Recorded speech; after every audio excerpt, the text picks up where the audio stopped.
Nettement moins nombreux que pour célébrer l'anniversaire de Vladimir Poutine le même jour. Quelques fidèles d'Anna Politkovskaya se sont rassemblés ce dimanche à Moscou pour rendre hommage à celle qui était assassinée il y a 6 ans. Anciens collègues, amis, défenseurs des droits de l'homme, ils continuent de réclamer la vérité sur le meurtre de la journaliste, connue pour son opposition à la politique du président Poutine et sa couverture du conflit tchétchène. À Paris, lors d'une campagne d'Amnesty International pour la liberté en Russie, notre correspondant a rencontré sa fille. Je ne pense pas qu'il y ait assez de pression pour faire avancer l'enquête. Les enquêteurs disent qu'ils font ce qu'ils peuvent.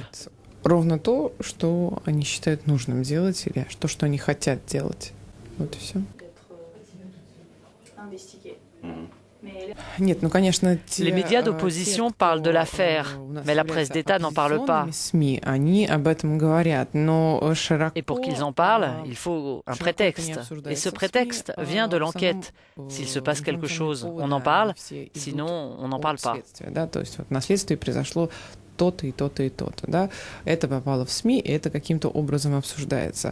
Le 7 octobre 2006, la journaliste du journal d'opposition Novaya Gazeta a été retrouvée morte dans la cage d'escalier de son immeuble à Moscou. Pour les proches, 6 ans d'enquête, 5 arrestations, dont 2 relax. C'est une déception. D'autant que l'enquête n'a jamais établi qui était le ou les commanditaires. Et pour Vera Politkovskaya, la liberté de la presse en Russie aujourd'hui encore est un combat.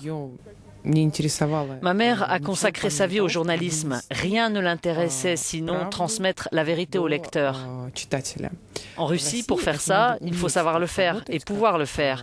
Et il faut avoir beaucoup de courage pour travailler de cette façon, pour dire la vérité.